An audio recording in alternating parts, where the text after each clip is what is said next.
So hi everyone, it's Valerie and I'm going to continue working in my embroidery book. Sorry it's taking me long to get this at it, or technical problems and what have you. I think we have those sorted out again. First thing I have to do is choose the papers that I'm going to put in here. And I think I've decided to put the beginning sheets in. I just think it would be a good idea to put these in. So I'm going to glue them kind of at a strange angle here. I'm going to do my best here. So how I'm going to do this is I'm putting the Fabri-Tac glue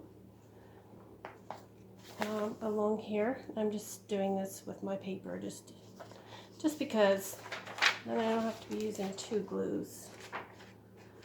So let's just quickly get this done here.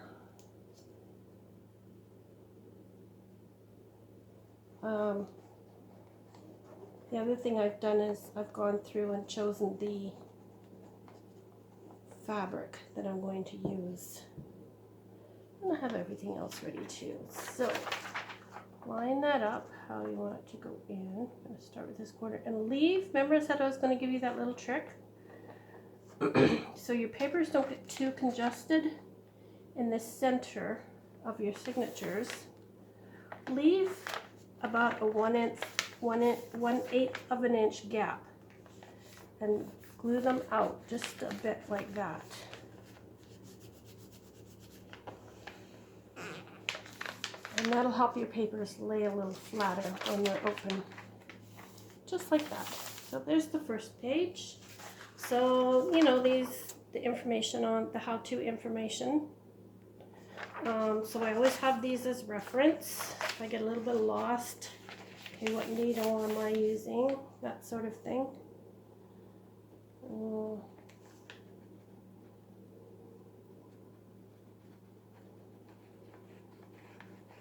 And you can use any kind of tacky glue, school glue for this is fine. I don't like using the paste paper glue, you know, the glue sticks, unless they're a good quality. If they're not a good quality, then forget it. Now, how do I want this one to go? I want it to go with that. It means one side is going to be upside down. Well, oh, I got my glue stuck on there. Gotta watch that.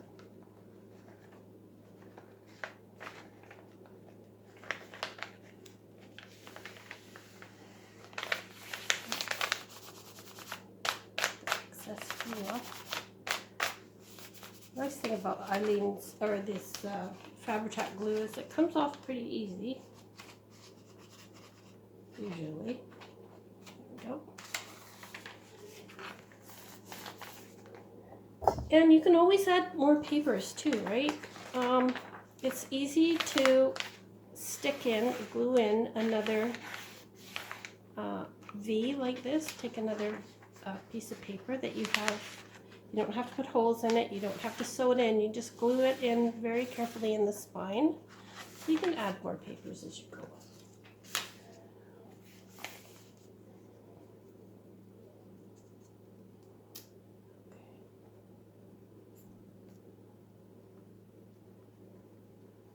How has everyone been doing? I know we're still trying to get all settled in. I had a little bit of a medical scare and wound up in the hospital. I was taken to the hospital by ambulance. And they did so much work trying to figure out what it was.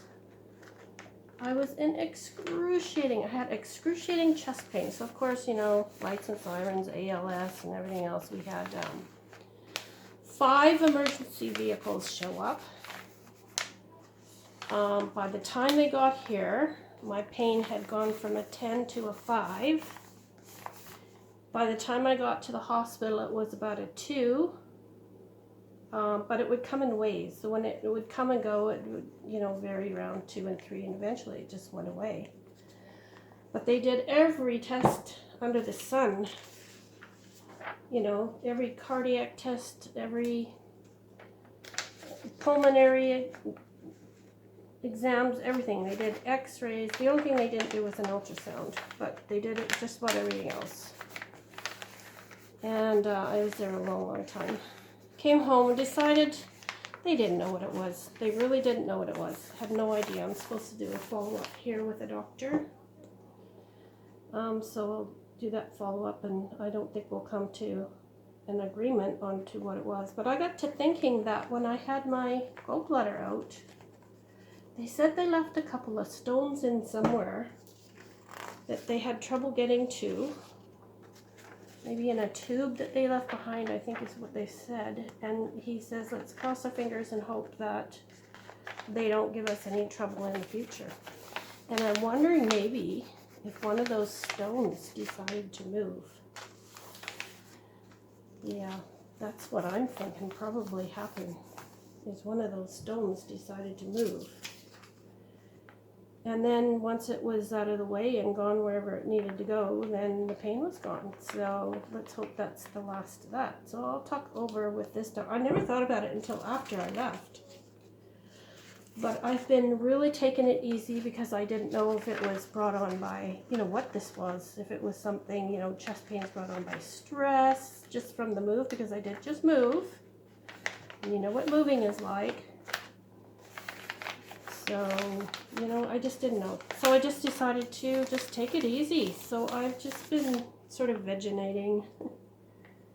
Not really doing a whole lot. Just try and take it easy. I still have boxes to unpack and things to go through. But I have hardly been doing a thing. If I unpack a box, it's just the odd thing here and there. There's really not that much left to do. But I do have to start work on my crafting now. I put some, those cheap shelves up there and stashed everything on the shelves, but it's going to need some work. Okay, now this is where it starts to get into the embroidery. So I want to put these in, and then I'm going to glue, well, I'm not going to glue in the fabric yet, but I'll show you what I'm going to do with the fabric. This isn't quite what I planned, to have so many papers in here before putting the samples in, but c'est la vie. It's all about embroidery, so anything I find that's about embroidery, I'm going to be sticking it in my book. I can always use those little pockets in the front, fold up piece of paper for, extra information that I find.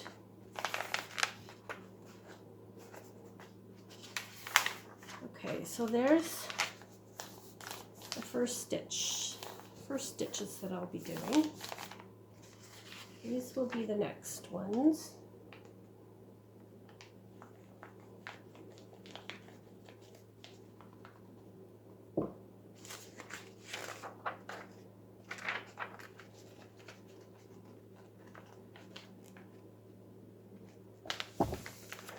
Sorry about that, didn't mean to bump you. And then this is going to be the last one. Which page over?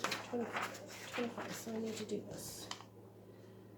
A little odd having the pages, go wonky like this, but it was just easier for me to be able to put everything in this book. And sometimes it's about being, getting everything in there and not always trying to do the most complicated thing. Okay, there we go. And those fit in there quite nicely, right? Very nice.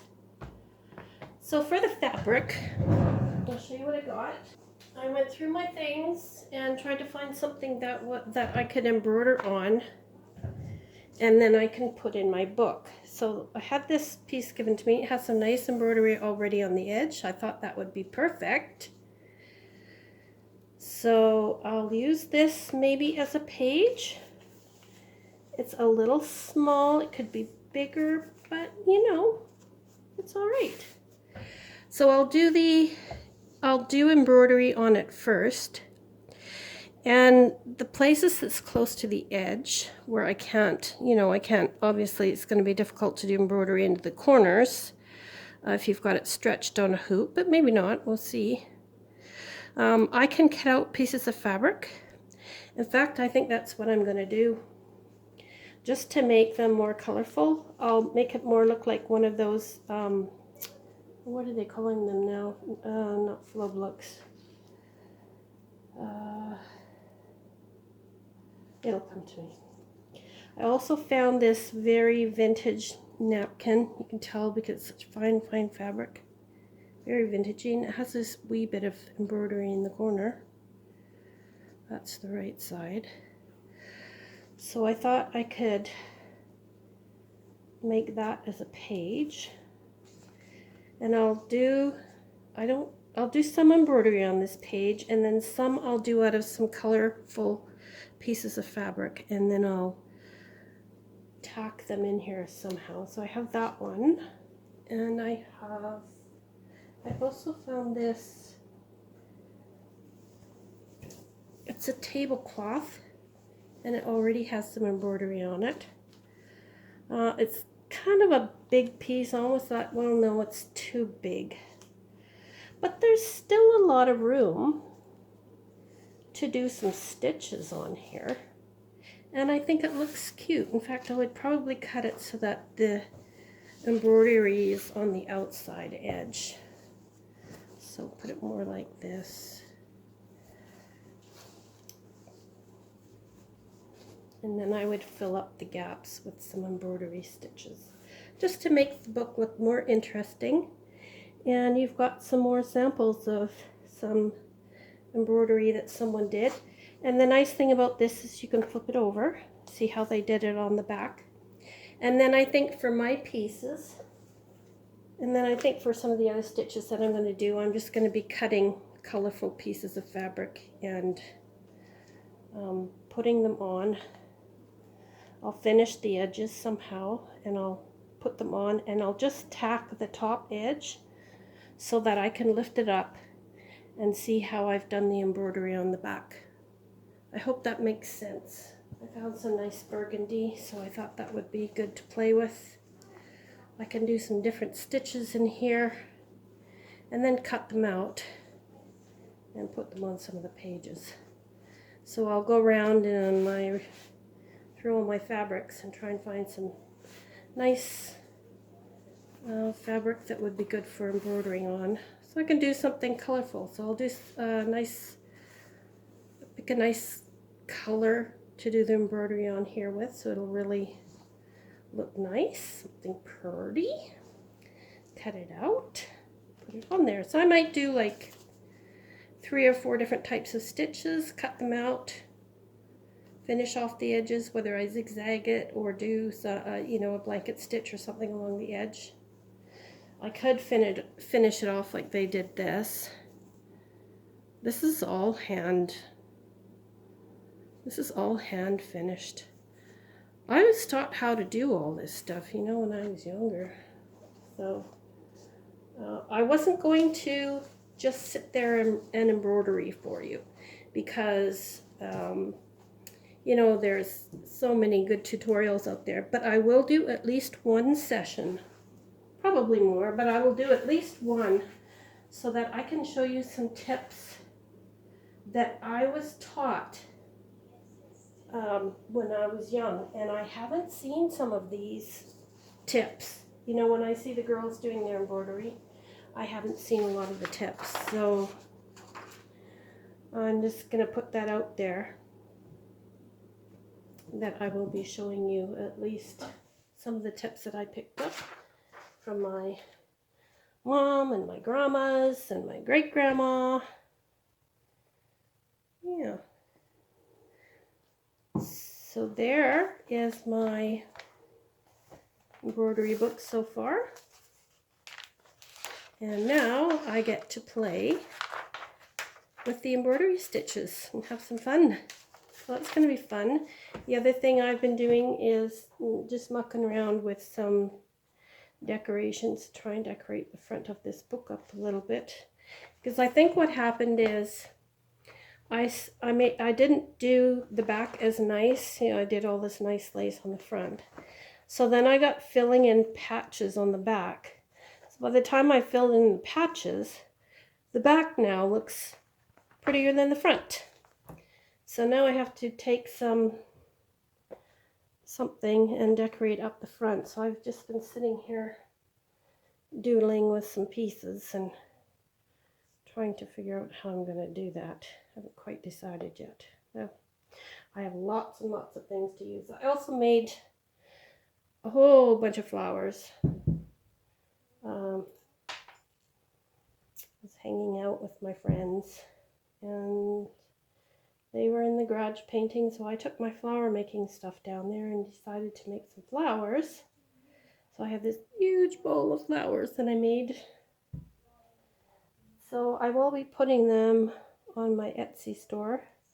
I'm not sure when. I'm not going to push myself too hard yet. I'm still trying to take it a little bit easy, just to be on the safe side. So next time, I will have some embroidery ready to put in this book, and it should look really cool. It should look really, really, really cool. I can either glue it to this back page here. I can glue another piece of paper, one of these. I can glue one on here so that I at least have one piece of fabric in this section. I think that would be nice to do, just glue one more on here. I think that's what I'm going to do. So until next time, guys, I hope everyone's well and happy and trying out some embroidery stitches. Bye for now.